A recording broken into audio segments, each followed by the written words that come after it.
September 2013, someone's had to go. Floyd Mayweather against Canelo Alvarez. Oscar De La Hoya said he finally had found the perfect person to beat Floyd Mayweather.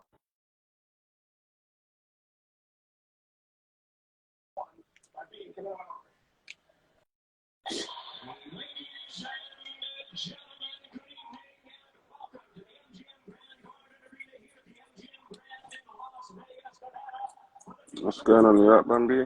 I'm good. How are you? Yeah, I'm alright, man. How you been? You watching all the boxing over the weekend? Yeah, it was a weird, eventful weekend. I didn't actually watch Queensberry Cup. Yeah, that's probably the card I missed as well. I need to catch up with that one. But you watched Wood versus Lara and the Coley match as well. Coley versus Bill and Smith. Yeah.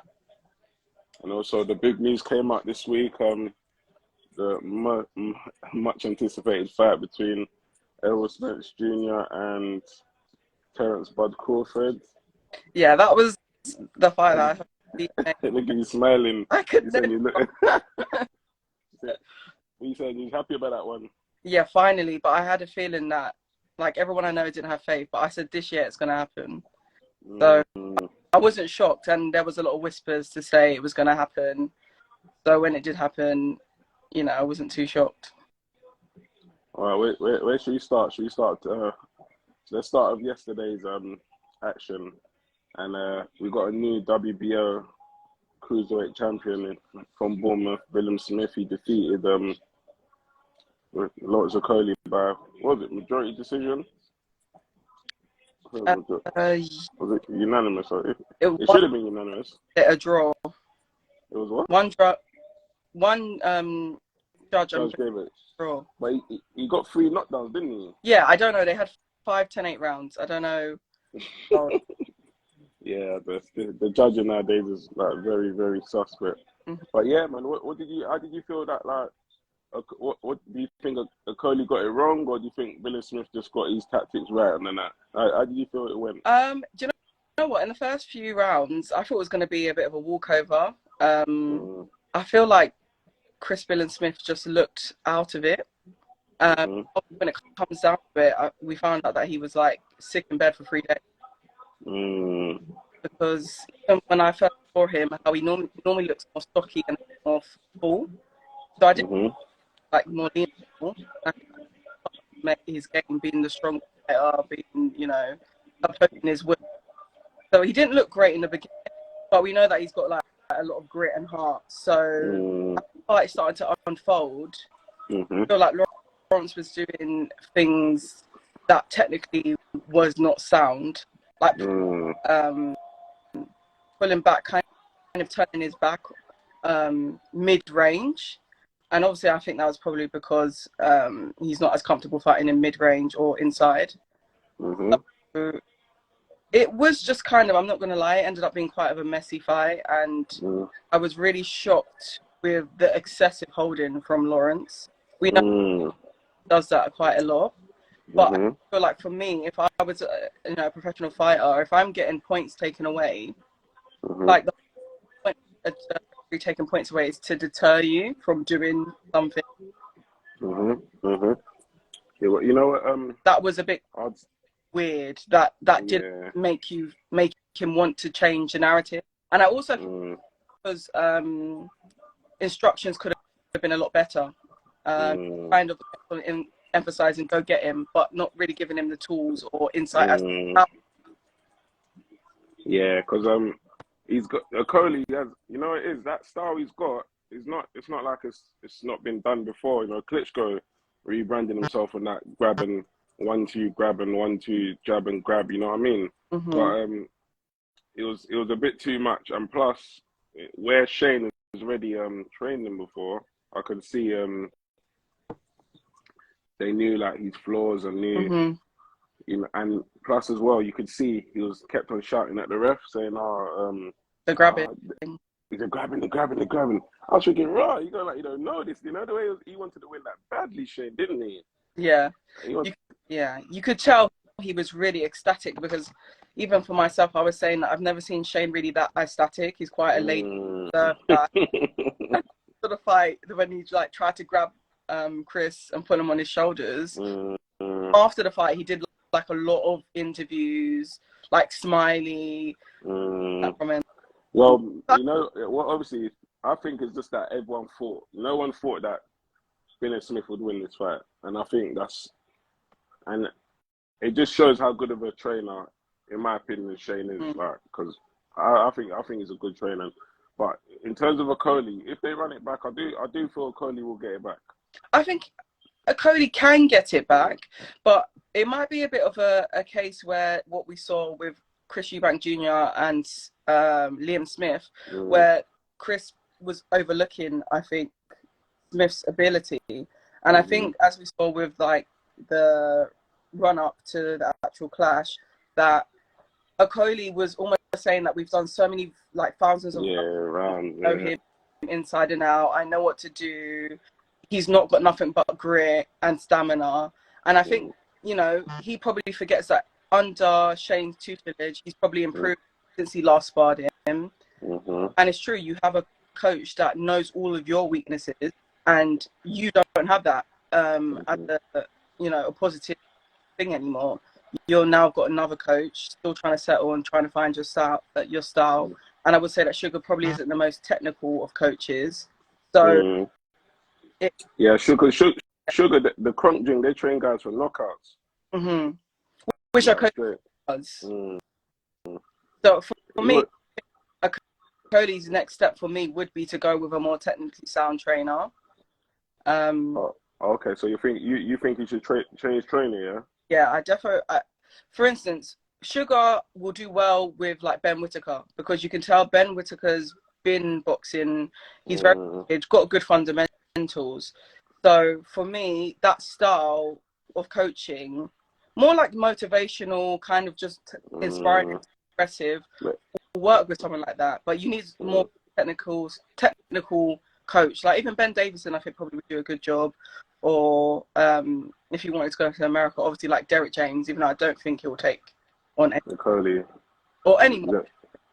Oh yeah, because he has that feel of not trying to have too many boxes. We just took on Ryan, didn't he? Yeah, you have to take on Ryan though. If you get offered the chance to work with Ryan, and he's very talented. Ryan, he's got good attributes. He just needs his fundamentals sharpening. And again, I think that is true. Yeah, so the rematch, how do you see the rematch going? Because like Okoli said, they've got an immediate rematch clause, so he will be running it back. And how do you see that going?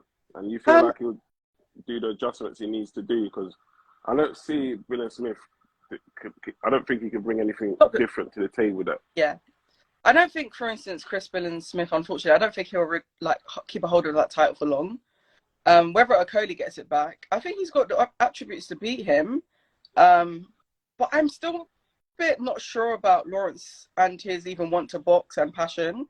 I feel like what's a bit scary is that, again, you were getting points deducted, knockdowns left and right, and there kind of was no adjustment or style. Like, I feel like he's not really aware of his range or his body. And when he looks back at the performance, he'll see what he's doing, but maybe in the moment he doesn't realise he's going in clinching straight away. Even after throwing right hands and landing, he goes in to initiate a hold and a clinch. And he's lucky to get disqualified, because if he did get disqualified, I wouldn't have complained at all with that point. Yeah. No, that's true. Obviously, he did start boxing late, Okoli. I think he started boxing when he was like 18, if I remember, or I think like 18, 19, I can't remember. But he started boxing very very early. So obviously, what he's been doing has been working for him. You know, the 1-2 grab. Obviously, his power's been getting him through. What's Danny saying? So, yeah, that. Oh yeah, they bring. So obviously now there's in the mix.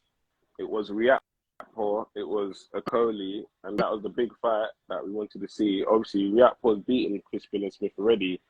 So how does this like set things up now? Because they got a rematch clause. Yeah, I think Lawrence Riakpo said he wants the rematch, so that's going to happen he wins or loses, let's say Chris Billen-Smith wins again, Mm-hmm. will take the belt from Chris. So so you got Riappo yeah, winning that one. I think Riappo's improved since their first fight. Very fundamentally sound, great power. And I also feel like Chris's style isn't great for you as you mature, because it's a very rugged style, relies on heart, grit, stamina. And I think Chris is, how old is Chris? 30? How old is Chris? And look, can anyone tell us how old Chris is in the comments, please? But yeah, I know what you mean. He's racking up the mileage quickly. So you have he's Chamberlain. You know, he grinds his wins out, which you know. But I just think for longevity, it's not the best way to progress. So Chris Billen-Smith, he's a world champion now. Riappo is a former, not Riappo, so Okoli's a former world champion. Obviously, Riappo hasn't. He's not a world champion, but obviously, he's probably could say he's going to get his shot soon. So, who would you say out of the three would you like put your house on if you have to bet? Like out of the three, who's the top one out of the three? You say Riappo? Riappo, definitely. Maybe a couple of years ago, I would have still favoured Lawrence, but I think Riappo's training with now Anthony Joshua's old trainer, right? I forgot his name. But Angel Fernandez. And it seems to be working well for him. And I think with momentum right now, I think he's got better attributes than Chris Billen-Smith. He's bigger, stronger, great. He's got a good jab, spiteful. Yeah, I won't lie. Every time I've seen Riappo fight, with every fight, I'm like, wow, this guy's improving. Like, I'm thinking, wow, he's improving every single fight, which is a good thing, and I kept saying, because before when Riappo made his debut against what's this guy's name? I keep forgetting this guy's name from Manchester, but when he made his debut, he was losing every round of that fight, but he's got this mad equalizer. He just hit the guy and the guy's face swelled up in it. And I forgot his name. It's not Massey. Somebody can put that in the comments as well. Danny Glover, you can put that in the comments. But yeah, his face swelled up, and ever since then, and even the fight before that, he got dropped. He won the fight, but he got dropped against like a journeyman level guy. And ever since then, he's just been improving. And I've always said that the gap, because before Okoli, my eyes had the beating of Riappo, but after that, he's just been training, chipping away, and he's been ever since he joined the Boxer stable and all the fights he's had in Boxer, I've been surprised at his performances, and they've been good level opposition, except for that uncle, but obviously that was a little, he ain't fought in a while. And then remember you fought that 40-year-old Nigerian uncle. That was like he should have won that, but every fight after that, he's fought good opposition. And he's beat them in style. So he's right now, I probably have Riappo edging it, but what them guys have over him is that they've got world championship experience in it. Yeah, no. But also yesterday we had Wood versus Lara. Yeah. Obviously we know how the first fight went. Did you think he was gonna get it back or? No, I'm not gonna lie. I thought Lara. No, I didn't. Yeah, I'm not gonna. I thought Lara was definitely him out. I'm not gonna lie as well. I thought he was gonna lose. I'm not gonna lie. I was very surprised. But that's a testament to I forget his coach's name, and you just said it, Davison. Ben Davison. Yeah, he had a good game plan. You know, to me, it's not the best way to win back the belt, but I understand it. I don't like the most impressive victory, and to me, it's not going to reinstate your confidence. I kind of compare it to the way AJ got his belt back with Ruiz, but when I look back at that fight, AJ actually did a lot well and was like hitting him with a lot of combinations. It was just a different style that we wasn't expecting. Where with this Lee Woods rematch, he hardly threw punches. He was very he nicked the rounds. Yeah, he proper boxed, didn't he? That's what I don't know. I think they were scared of Lara's power. Yeah, and rightfully so. So they played a smart game, just got in and out, and run out into the night with his belt. You know what I mean? And obviously we didn't get the belt anyway because he came in overweight. I think 4 pounds overweight. So that might have been, you know, that might have been a part of, you know, why he was a bit lackluster. But Lara didn't throw enough, wasn't active enough. It was pretty a disgraceful performance from Lara. Yeah. And I know he's been dropped before. A lot of the time he gets dropped and then comes back and wins. But the work rate really, really rubbish for a weight class who are naturally usually quite active, I would say. Yeah, no. But the main thing is he's got the belt. And so who would you like to see would face next? Anyone in particular? I think they're trying to do a Josh Warrington clash now. Well, do you want to see that at Leeds or you want to see that at Nottingham? Oh, Josh doesn't have a belt, so I would say it would be best to do it in Leeds backward. So you mean them do it in Woods back garden or? Yeah, Lee Woods. Oh yeah, that'll be Nottingham. But I think Thing sells more though, man. What's his name? In my opinion, got a big name. Yeah, exactly. He's got a bigger name. What's Sanji saying? I thought Lara extra pounds would help him over Power Wood, yeah, but it didn't. Yeah, I feel like maybe it made him more sluggish. And you know what? I was watching like the Sweat, Blood and Tears, almost like the Showtime preview that they do preliminary sort of show before. He apparently like he went back to his country, and I just think with like Mexico, who knows like if he's got all the facilities he needs, have nutritionists, whether he can have like access to that. So who knows if that's, you know, a reason that played a factor. You think that might have played a factor? Maybe, potentially, you know, he won the belt, maybe he got a bit happy, a bit like what Ruiz did, you know, over celebrated for too long. And then I think again he could have underestimated Lee Wood's boxing ability. Maybe he's gonna bang and box and fight with him again, but change the script. Yeah, man. Also, we were meant to see Isaac Chamberlain on the card, but for some a strange reason, we didn't see him. I see him ranting, and I don't know if you saw his rant on his post on social media saying that they took him off the card. But he's another one that cruiserweight. He's kind of in the mix. Obviously, I don't know. He's meant to fight a while, but I don't know what happened there. Well, apparently he pulled up with a toothache. A toothache? Yeah, apparently it was a toothache, and this was a few before the fight. Yeah, I know he put a toothache. Oh, well, I don't know about that.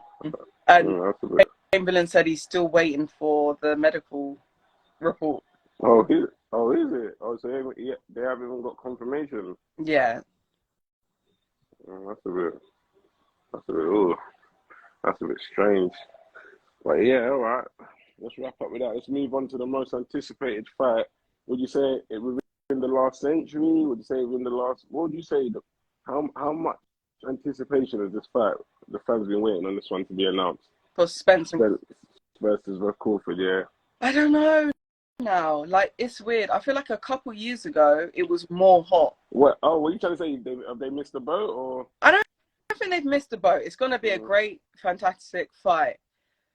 I do feel like the perfect timing for this fight would have been like 2019. When did he have the crash? I think it was 2019. I think it was 2019. So what? Do you mean like after he beat Porter?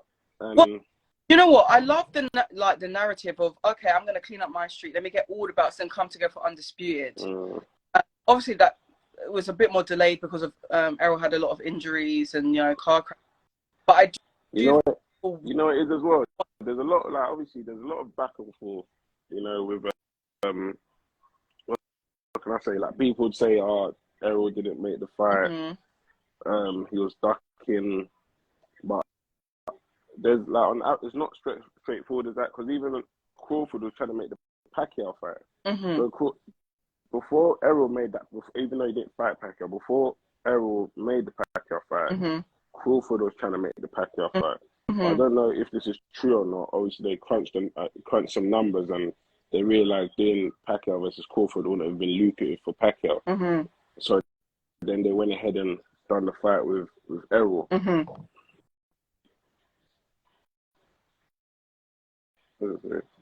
Fight would not have been undisputed in 2019. Casuals that didn't know Crawford. Yeah, I agree. We'll touch on that. Yeah, that's what I said. That Spence had a narrative that he said he's going to clean up history, collect the belts, which from Porter and then Ugas. So I understand that, but I do feel like at 2019, that is when we were really like enthusiastic about the fight, really wanting the fight then. But I do like, in a sense of the belts, it's the best time now. But I feel like there's been things that have happened that we don't know if it's going to affect people's like, for instance, Errol's performance. As you know, I'm a big Errol fan. I think Errol's going to win.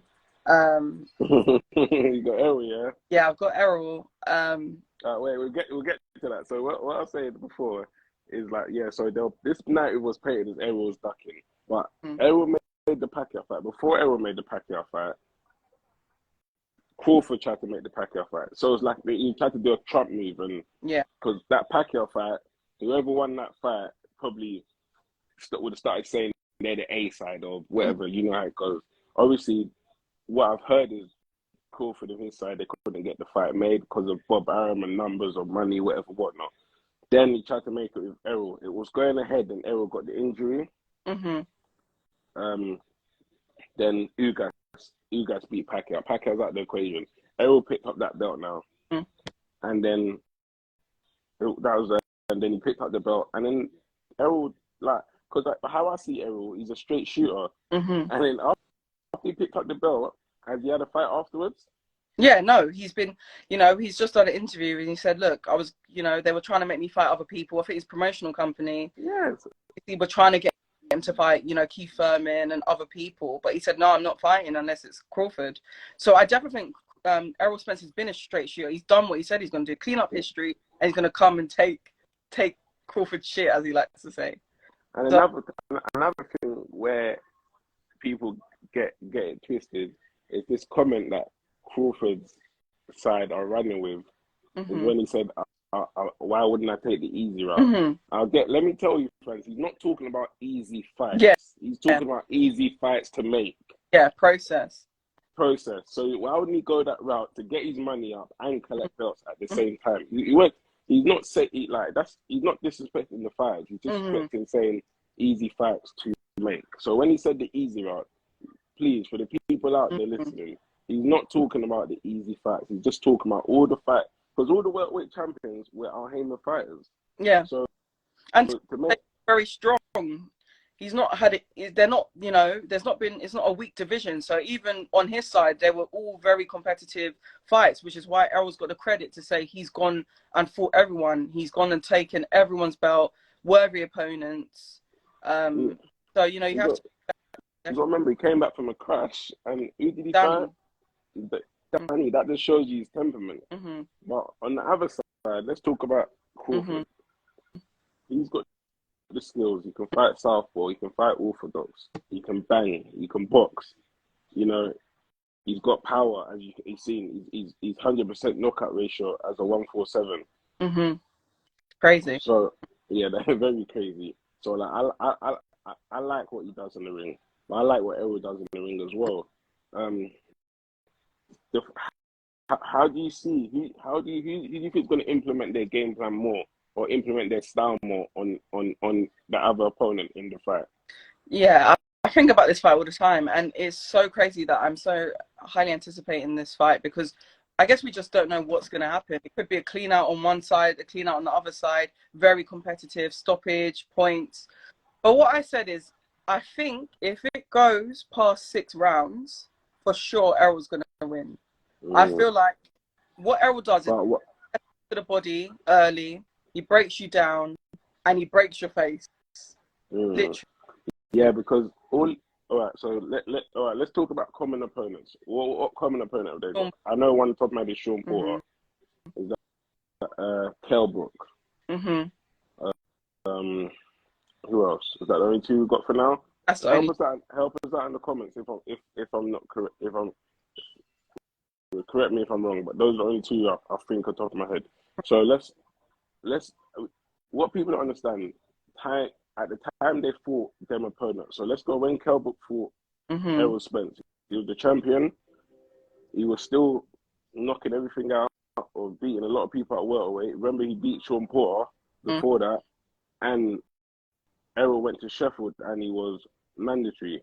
That was that at that time. That was when Kell Brook was obviously he got beat by Golovkin when he went up to middleweight. Yeah, and whatever that But even he was giving Golovkin work as well. Yeah. That fight, but he was more or less.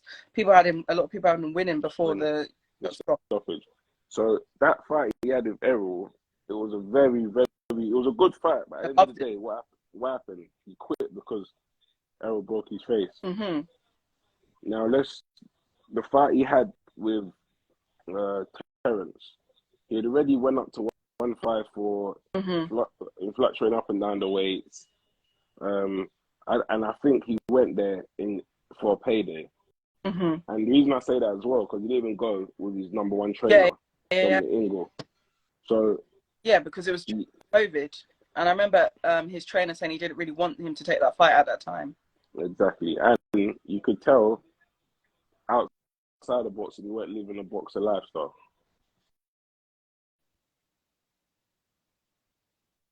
So at that time,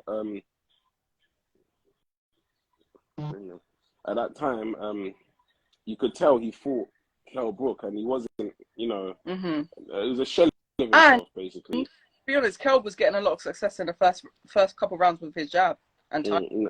Yeah. He was. Yeah, he was. Obviously, he got the stoppage where whatever happened. Next common opponent, Sean Porter. When he fought Kell Brook, I'm talking about when he fought Errol Spence. I don't know if Errol Spence done something to his mum. I don't know what he done to him, but he just wanted Errol Spence's blood. Like he really did not want to lose. He did not want to lose to that boy. Like for whatever reason it was, he did not want to lose to Errol Spence. And you could see that in the performance. Even though Errol done his thing, and on top of that, that wasn't the best Errol Spence, because he came and said, "Oh yeah, before them times, like I used to train. Before I used to train all the time."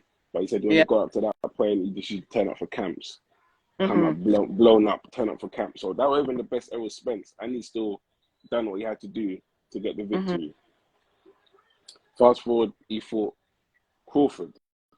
That was a back and forth fight.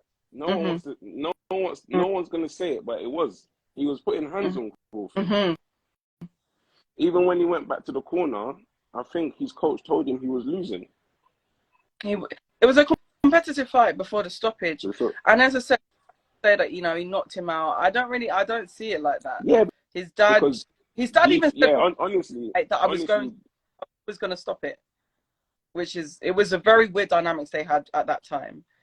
It was weird. Did you feel like the fight should have went on or could have gone on? Definitely could have gone on, but I understand. And again, this is where sometimes you have issues with trainers that are father figures, because they might be more emotionally attached. So I don't think Kenny Porter wanted to see his son get, for instance, dismantled or clearly knocked out. He also thought that his preparation was not good enough, and he actually said he was always going to stop the fight. But I definitely feel like from when someone is banging the canvas, their sound they're ready to go on, innit? They're ready to go on. They're not dazed, they're frustrated, annoyed, and he was starting to become reckless. Right. But that's what I said as well. I thought he could definitely still continue. Like it was a strange one, but nonetheless, obviously he stopped him. Errol couldn't stop him, but they both stopped Kell Brook. So who do you think has got like the power aspect? Who's got more power then? It's so weird, because I think, again, Sean Porter's talked about this before, and I think he said that Crawford's power is more like a snap, like a sting. But I think he said that because his punches are so fast, you don't see them, which is why they're more devastating. But he definitely did say that Errol punches harder. It's more of a thudding. So it's like, if I was a person who was a fighter, I'd rather fight Crawford, get knocked out quick, than 12 rounds with some break, and he's breaking bones. He broke Ugas's orbital bone. He broke Kell Brook's orbital bone. I think he broke a rib as well of Ugas, because I heard that he was peeing blood for like a few weeks after the fight. So this is why I say those past 6 rounds, I think Crawford might not be in the best physical shape, in a sense that he's probably worn him down, Errol. And for instance, let's say even if Errol was to lose that fight, I feel like fighters are never the same after Errol. Because that's what Danny just said as well. Kell Brook was shot when Crawford fought him. That's exactly what I was saying. So it's safe to say everyone kind of knows. He's one of my favorite UK fighters, and he was giving Errol trouble in those first 6 rounds. Giving Errol good work. He's very talented, and people underestimate him, and I don't think he's got the props that he actually deserves. But he's one of the most talented, I would say, we've had in UK boxing history, for my liking. About 100%. Even when he went over to America, to California, and he beat Kell Brook for the IBF welterweight title, I think it was in 2014. Yeah, that's when that boy is serious, man. Yeah, that boy is serious. But yeah. So your prediction on that one, you're going with Errol Spence? Yeah, mine's just okay. I am an Errol fan, so let me not say I love Crawford too, but it's weird. I feel like it's true. There's like you're pinned against each other. On Crawford or really on Errol. There's no like in between. Errol will be able to, he's had better opposition. He's fought in bigger stages, got a great jab, got the best trainer that helps his fighters adjust on the fly. I think there'll be spurts of them, fighting. There'll be spurts of where it's chess match.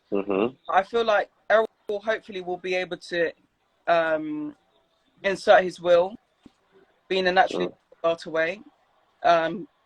Great body puncher as well. And I just Crawford hasn't faced really great talent in their prime in welterweight, and I think that might be the deciding factor. But and when he fought his fight last, when he fought Avenation, Avenation was catching him with a few things in there. And for me in that fight, Crawford just looked a bit slow, and I know he's been in the ring for a while. But one thing even Derek James has said is that people like Crawford don't, again, age well as a fighter because they're very reliant on their reflexes, athleticism, and that usually tends to go first. So he's starting to slow down. I think he's only 36 this year. Is he 36? What's his age? Somebody put Crawford's age in the comments stuff, man. I thought it was 34 because I know Errol's 33. No, I think he's 36 at the end of this year. He's 30. Yeah, okay. It's 36 at the end of this year. Cool.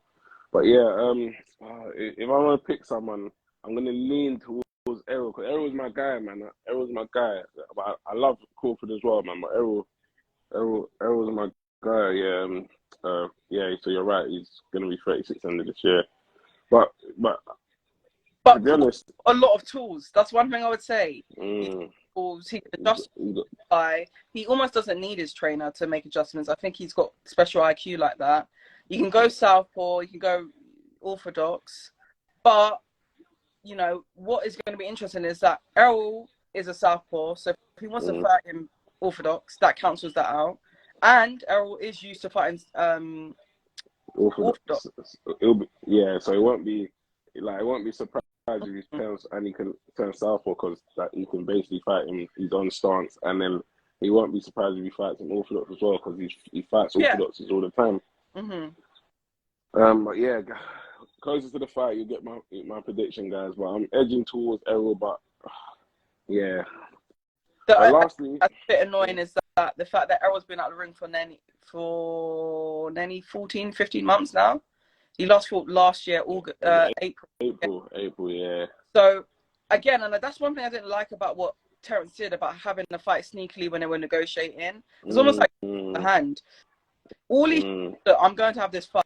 If you want to have a fight, have that fight. Then we come back together to do the negotiations. But there's a rematch clause anyway. So I heard is that they're gonna fight at 147. They're gonna have a rematch at I think 147 or 154, and then the winner gets Jamel. Apparently, that's what the. Nah, the women can't that because if what happens if Errol wins? Huh? Yeah, well, Errol's already said he will happily fight Jim. He said he'll fight Jamel if he has to. The only thing, obviously, logistically, they've got both got the same trainer, but he did say he would fight. If there's good money, hey, is what it is. The Blood Brothers. You know, Errol's. Well, nah, Errol's gangster like that. I won't even lie. Errol's gangster like that. But yeah. So the big fight last week, 135. We had Haney versus Lomachenko. You know, there's a lot of after the fight. There's a lot of people, you know, screaming a lot of stuff, saying there's a robbery, and then obviously days after, people rewatched the fight and came out and changed their, you know, their perception of the fight. Like, i.e., guys like Timothy Bradley. I don't know if you saw his video on Fight Hype. He came out and said he rewatched the fight and he scored it to. He said Haney did win. I had Haney winning 7-5. I know Miss Boxing. I don't know if you follow her. One of our black queens who follows boxing. She she scored it 7-5 as well. Clarissa Shields scored it 7-5. Obviously, I saw Paulie Malignaggi's controversial quote saying that anyone who scored it today was a scumbag, which is yeah. No, that wasn't even the one. The one was he's saying that the only reason people give it to Haney because they wanted the black guy to beat the white guy. Yeah. So he said he's just gonna call it. How did you see the fight? Well, all right. Wait, did you watch the fight back? Yeah, I watched it. Okay, when you watched it first, how did you see the fight? Okay, when I first watched the fight, I actually still thought Haney edged it. And I would say that I like Haney, but what he did in the weigh-in where he pushed Lomachenko, I kind of wanted Loma to beat him, just to like kind of, and then I wanted them to then have a rematch and then Haney get the belt again. But I just the whole dirty fighter narrative and the pushing. But again, he needed that to get involved and to get, you know, fired up to fight Loma. Who knows? So, for instance, I wasn't biased towards Haney because, for instance, if there's other fighters around that weight class that I personally prefer, but I did think Haney nicked it. I do think Haney was a bit more busier. I do feel like he worked well to the body. Didn't use as much of his jab that he probably should have. But down to Lomachenko, cutting off the ring, using good footwork and angles. My initial thing was when I watched it the first time, was that Haney won. Close, but Haney won. To me, there was a robbery. It could have gone either way or a draw, and it was so close that you can't say it was a robbery. It wasn't Jack Catterall and Josh Taylor. It wasn't a Tim Bradley and Pacquiao. Not to that degree. I think for Lomachenko, it's kind of frustrating because to me, he's just not busy enough. He's great spurts, but he's just not busy enough. It's almost like he doesn't know how to nick the rounds. And who knows, maybe it's because he's been so long, he fought as a great amateur. I don't know, he just doesn't sometimes transcend. Like, even he didn't do much work to the body. He didn't try to evade Devon's body punches, maybe because they weren't hurting him, but they're still scoring. I think why people were really upset and said Loma won was because he had a big 10 and 11th round where Haney's head was getting pinned back and forth. So I feel like the complexion of the fight is different. But if you score it round by round, I definitely think you more should have Haney nipping it. Yeah, because how I saw it is when I first watched it, I thought Lomachenko won. I'll be honest. But then when I watched it back, I realized he didn't win. And it was a lot of you know, he had the front foot pressure, so that was what was making people think he was more busy than what he actually was. Yeah, just being in someone's face like all the time doesn't mean you're working. Yeah. So of the punches weren't landed. That's one thing I do like about Lomachenko. He throws like almost a double punch at the same time, like 4 punches in a row, but some of them weren't always landing. So, But so when I watched it, sorry to cut you off. When I rewatched it, I saw, I said, oh, okay, yeah, because Devin won a lot of the early rounds, wrapped up early rounds. A lot of the early rounds, the Lomachenko was like the toss up in the middle, and then obviously them two big rounds that you're talking about, he got them rounds, but then Haney put his stamp on the last round. yeah, he definitely round. And that's what I think took him over the line. And I think it showed a lot of heart that how he came back, because I almost thought that Haney was unraveling and he was going to get stopped. But to come back and rally, and I almost feel like he looked a bit dejected in the corner after the round. So for him to come back and rally, and you know, for me, we're the 12th quite decisively, was very impressive considering he's only 24, and this is like his first big stage, I would say. Yeah. But obviously, but the 1-3 fight.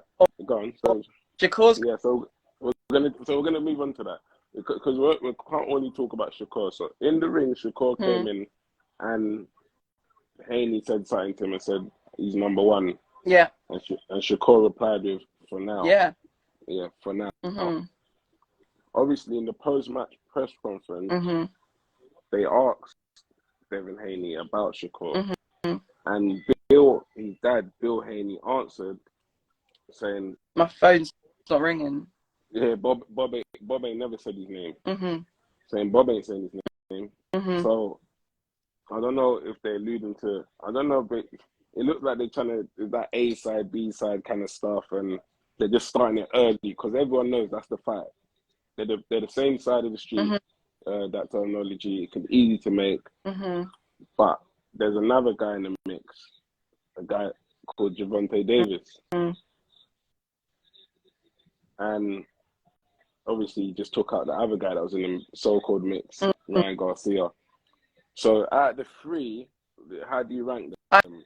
So we've got Shakur, we've got Devin, we've got Tank Davis.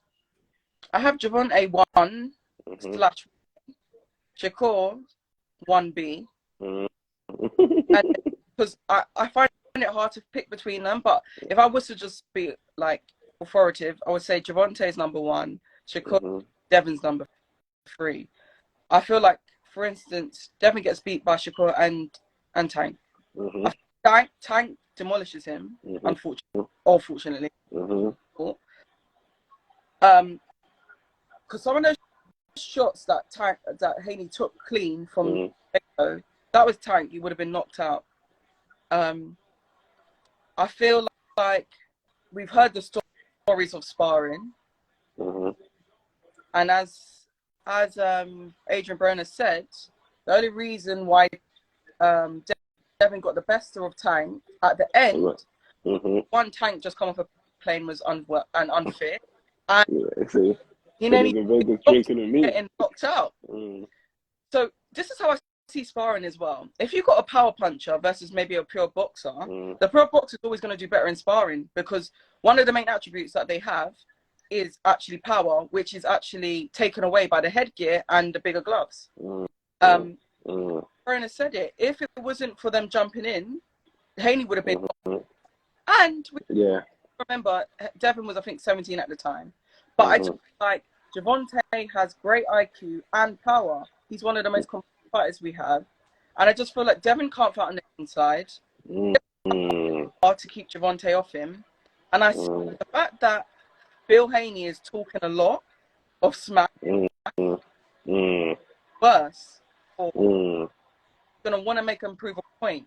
And he's going to want to take the belts. Although he doesn't care about the belts, I think he cares enough because he knows a lot of people saying, you ain't fought no one, you ain't got no belts. So that's why he wants to quickly go over there, get them belts, probably vacate them because of all the sanctioning fees. See Gervonta knocking Haney out. So I'll tell you, like, I have Gervonta number 1 and Shakur number 2. And the reason that is, a lot of people, because like if you watch Gervonta's fights, he does get hurt. Not something talking nonsense. Not hurt. He gets hit. Sorry. Yeah. But I think that's because he takes risks and he's fan pleasing. And he wants to. He says it. He wants to taste the power. Yeah. He says it. He wants to check to see what they've got before he unloads. Okay, So, I felt it. You not got it. yeah, and people disrespect his IQ. IQ is the same as Shakur, and I'll keep saying this. He's got IQ. He can display it when he wants. It's just who brings it out of him. And obviously, he had a hard fight against what's that Mexican the pit bull. Cruz. It And wasn't even a hard fight. no, I need to even stop saying that. You're It right. was not a hard He fight. just boxed. He just boxed. Yeah, he did something that we don't usually like purely see, a pure boxing lesson with one hand. And after the fight, he's like, "Oh, you guys gonna get?" He's like, "Hell no." Yeah. Like, And we want to be honest, is a lot of the Mexican Latino fans saying that narrative there.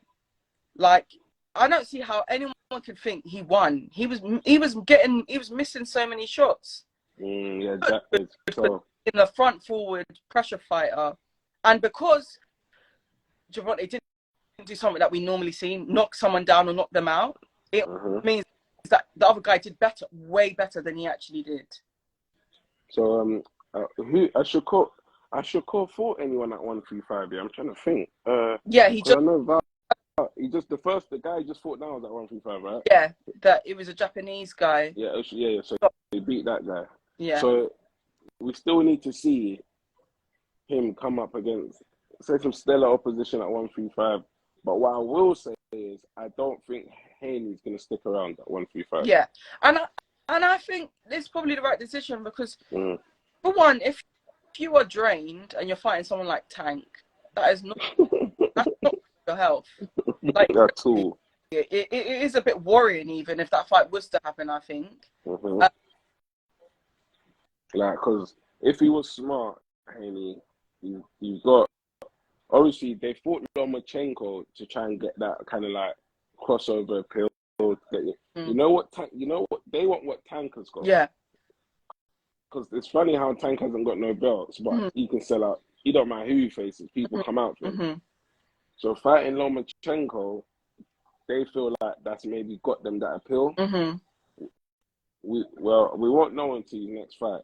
And is he touted to fight the winner of? I think they're saying he might be fighting the winner of Teofimo and Josh Taylor at 140. Potentially Regis Prograis, I've heard. Oh, but Prograis just signed to Eddie. No, he just signed to Eddie, right? Yeah. So apparently Devin and Eddie have been speaking. Do you know what? I don't know if right now. That's one thing I like about the Haneys, though. They don't. No one has a business-wise. They keep their links. They do good business. Like Haney had a promotional company from back when he was fighting back then. Like the dad has done good business for that boy, and that's one thing I like. They keep their links strong. They don't. You haven't heard anyone say a bad word about them in terms of business. Eddie loves them. It seems Heyman's still has nothing bad to say about them. What's this other guy's name? They're doing business with Bob Arum now, and they just do short deals in and out. They just grab the money out, and then they don't keep themselves stuck in a promotional contract. And I like them because they do good business. And as you can see, like you saying they're talking to Eddie. That's good, isn't it? So hopefully that fight could be made, because I'd love to see him against, because Prograis is a good fighter. I think Prograis, sick fighter. Personally, I think, unfortunately, I feel like Devin Haney is quite limited. Like if he goes up, it's either going to be one or two things. He's going to get more pop because he's not draining himself, or it's going to be the same and he's fighting guys that are naturally bigger and can take shots from bigger fighters. I think he definitely work on his inside game, because like Tank and Shakur can do all of that, and they're not going to allow him to fight on the outside. I do think he's got a lot to work in, and I feel like sometimes his style to me is a bit more on the amateur side. And I think it's something he needs to work on, the inside fighting game.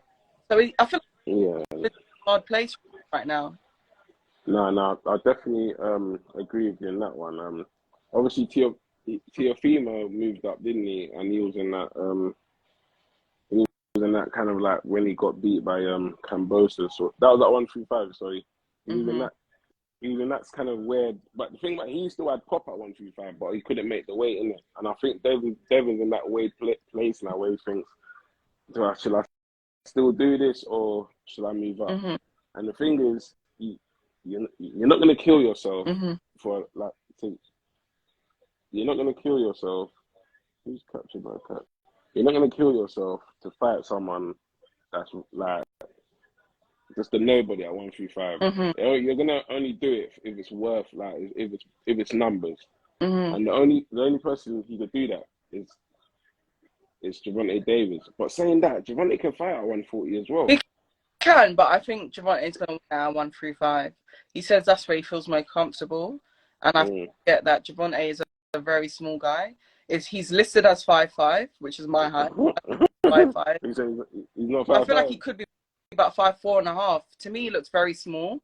So I can understand why, rightfully so, he doesn't want to go to 140. He's not big at all, you know. So I think anyone forcing him saying, "Oh, but go up to 140 and do it," it's like he's tiny. I think he can do it because when he fought Barrios at 140, right? And he gave that boy a beating. Like, and Barrios fought Furman at 147.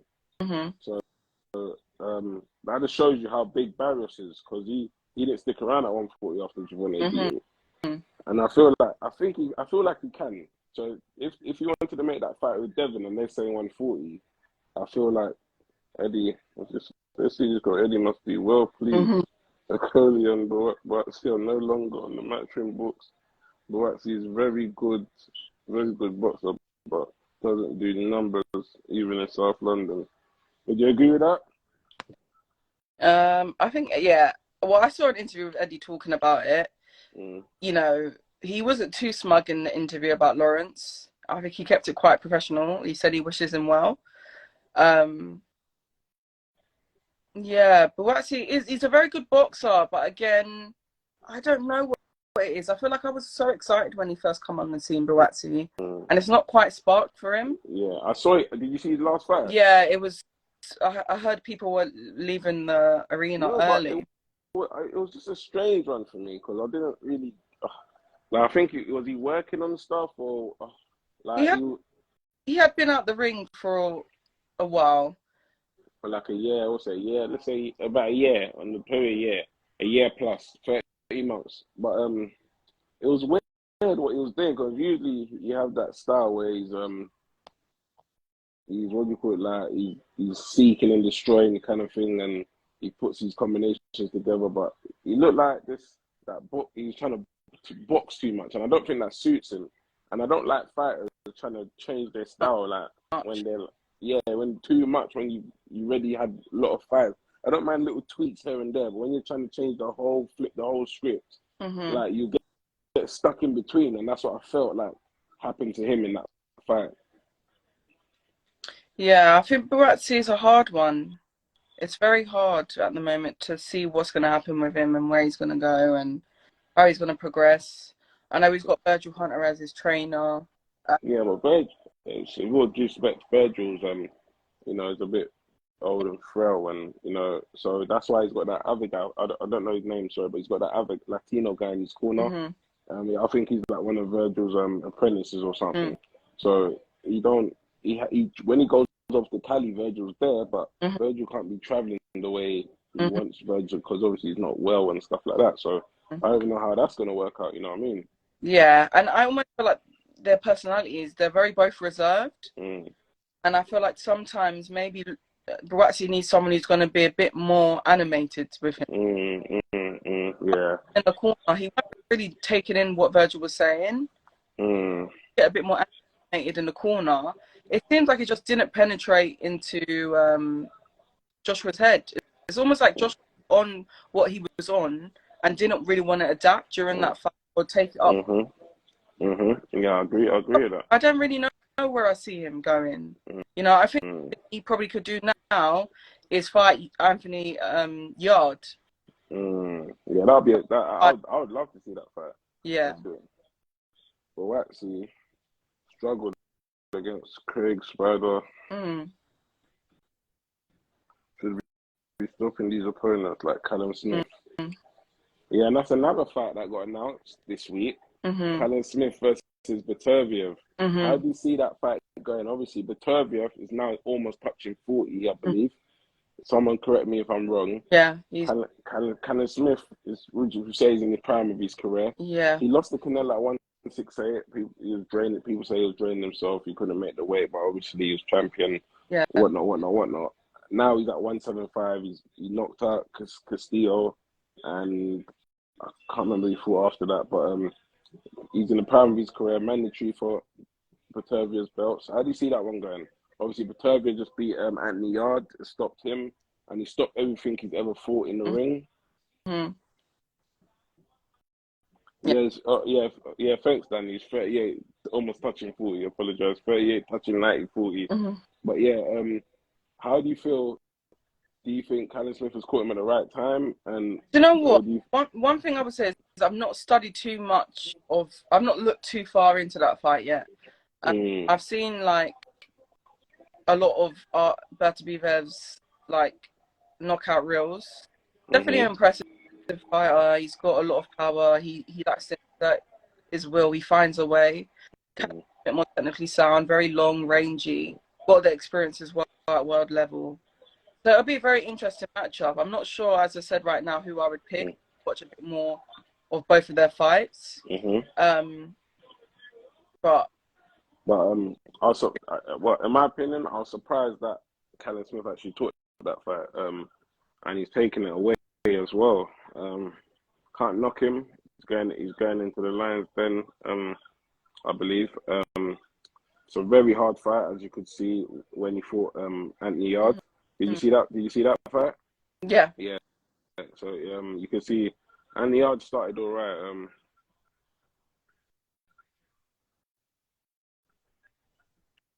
Yeah. So Dan is saying Callum Smith does not fight at range and does not use his jab at all. So that's another factor as well. But he's still a good fighter because he could fight on the inside as well. He'll get close and he'll make a good scrap of it. But it's just that, can he take the power? Because no one, but Beterbiev has stopped everyone he's fought. The only one in boxing that's ever that's done this to this day. He stopped everyone he's fought. Well, no, I think as well. Virgil Ortiz has a 100% knockout ratio as well. Oh yeah, she's schooling me. Has he? Yeah. Oh, flipping out. But yeah, okay. So is he a world champion? Not yet. So basically, he stopped. So that's there. When are you going to see that guy back out? He pulled out his last fight, didn't he? Fight in Staniosis, I think. I think in July, but he had a lot of health issues. Okay. Would not call Callum Smith technically sound. He is easily outboxed and outworked. Yes, a one-trick pony with the cat left head. Okay. What about fundamentally sound then? Yeah, I think. Can you say that, Dan? Yeah, I wouldn't. As I said, I'm not a big. I'm not like a massive Callum Smith fan. What I've seen, little snippets, he seems fundamentally. I think most of the Liam brothers, the Smith brothers, they're quite. I would say they got the fundamentals. I think they're good overall. They're not exceptional. They don't really do anything exceptional. They're not like, a crazy IQ, crazy jab or a crazy. But they to me, what I remember of them, they all seem very just sound. Yeah, So I think they've got good fundamentals. But it's a fight that he's got a chance to win. But obviously, I'll say the favorite is the champion for now. I'll probably go with Beterbiev as we stand. And I think with like Eastern European fighters, there's just something about them that they're you can't mentally crack them. Very hard to break. No, that is very true. Very true. That is very true. But yeah, we look forward to that one. I believe it's July the 19th. Callum has no uppercut, not a good straight right hand. Ian Smith is more fundamentally sound. Callum has a good highlight, real power though. Fair enough then. We hear you on that one. But yeah, man. So any other boxing news, fight news you wanna bring up before we go, Bams? What's been going on? I'm excited about. Anything else you want to? Yeah. Anything else you're excited for? I'm excited about the Chris Eubank Jr. versus Liam Smith cancel. But what's going on? It's cancelled again. Yeah, This is second. that, but I can't. I think I know what's going on there. I think the Conor Ben fight is going to be made. If Conor gets his stuff sorted, because I think Chris actually only wants that at in the UK. Yeah, strong and durable. I would say that's pretty true. Most of the basics. Yeah, that is true. I would say I'm really excited about that. I was looking forward to it. I was actually going to go and watch it live. So. But yeah, I think because it's been cancelled twice, which is a weird one. Yeah. And now Savannah Marshall is still going ahead. Yeah, that's going to take the main card. It's going to be the main. It's now taking. It's headlining the show. Yeah, it's a weird one, man. Hard as well. I was looking forward to seeing him live. The Flash and stuff like that live. Oh, Whittaker. Yeah. Okay. I'm really excited about Ben Whittaker actually. Yeah, but I want to see him. Yeah, I'm excited because you can't be too excited. He's only had I think 2 fights or third fight now. But I like the fact that he's unconventionally different to most of the British fighters. Like he's got that Prince Nassim style, isn't it? Yeah, very confident. Wants to entertain, which I think a lot of the boxers in the UK sometimes forget that it's an entertainment business. So yes, right now we don't know, but he, apparently I think he had quite a good amateur career. He did well in the Olympics. So I'm excited to see if he could be the next household name, because I was speaking to a lot of boxing people at the moment, and there's not really a lot of names. What you could say that, this is going to be the next guy, or we need a hope right now, and I think hope, continue and progress. It is. He's got the bravado. He's got the talk. He's got the swagger. But obviously, we just need to see him when he does it against somebody that of no, and we think, okay, maybe it's a 50-50, then that's when he'll win over the public, or that's when the public will hate him so much, and then obviously hate or love always gets you the views. You know what I mean? It's Matty Harris. That's the heavyweight, right? I think that's the heavyweight. Yeah, no, that his last fight. Yeah, okay, we have to give it to him. Yeah, I'm not thinking about. I'm thinking about. Okay, like he says he'll fight Dan Aziz tomorrow. Just seeing how he progresses. The heavyweight. He's 18. He's trying to beat Mike Tyson's record for the fastest heavyweight champion of the world. He's got a brother as well called Carol Moses. You might have seen a bit of him. What? Sorry, rerun. Who are you talking about? Moses is what I think it's Moses. Who's he signed to? No, Queensberry. Moses I can't pronounce his last name. Oh, massive future. Is it? Are you and the Tower Media talking about the same person? Yeah. I think he's from Paris. I've only seen him fight once, and it was a good performance. He's new in the game. Okay. Another one I'm looking forward to progressing is Alois Jr. Alois Jr. for he's a Queensbury cruiserweight. He looks very skilled. It's very, very, very skilled, and he lost his first fight, but he took that like a day's notice. Bit weird, why? Why would you take? It was opportunity, and he done very well, and then he got signed to Frank Warren, so it happens. A lot of people lose their first fight. Bernard Hopkins lost his first fight. Johnny. Who was? Johnny Nelson, yeah. Johnny lost like Nelson. 10 fights. I like Johnny, man. But so his opportunity now he's in the game, and he's actually trained by Ben Davison. He's called the Animal. Look out for him. But he's one of my favorite up and coming fighters. Definitely look out for him. But yeah, man, that was a good round up. Hopefully, Bam, you're gonna come down to the studio soon. Yeah. To be on the neutral corner, so we can chop it up and get you in the studio and finally, you know, let the fans see that you know you're boxing, man, because I know you do, but gotta let everyone see it now, man. Yeah. But we No, appreciate you for coming on today. no problem. And hopefully this is the first, but not the last. No, definitely not the last. Yeah, let's see what Danny's saying. Moses. I agree. I said it's going to be too challenging because he's with Frank Warren as well. Frank, it's weird. I feel like Frank's good if he's starting out, but I think if he wanted to do that, he should have signed with Eddie, because I feel like Eddie likes things like that. Like he would have loved to have been a part of breaking that record. So Eddie would have been a better person to sign with, because I think he would push him to try and beat that. He's not going to Frank. He doesn't have enough cards. But he's trying to. He's making a lot of noise. I think as I can see. But, good story anyway. But yeah, Danny, man. Thanks for the comments and stuff. You've helped us out with the research of the ages and giving us a bit of knowledge as well. But that's my partner, Danny Glover. And we're gonna lock off now. Anything you want to say, Dan, before we go? No. There we go. Oh, Frank's tried it with Daniel Dubois, and then Joe Joyce, and then Joe Joyce ended that. Yeah. That's true. That's true. But yeah, Bams, next time we're on, we'll probably be in the studio, but we'll probably do more lives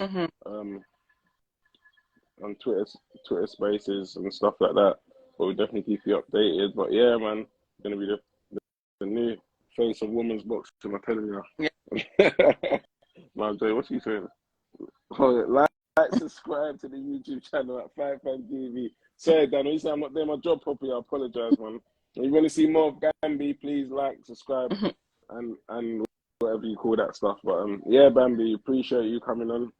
You know, I've always needed a different outtake on boxing, and I've been trying to get you on for ages now. But yeah, man, this ain't gonna be the first or the last. So look forward to Bambi, guys.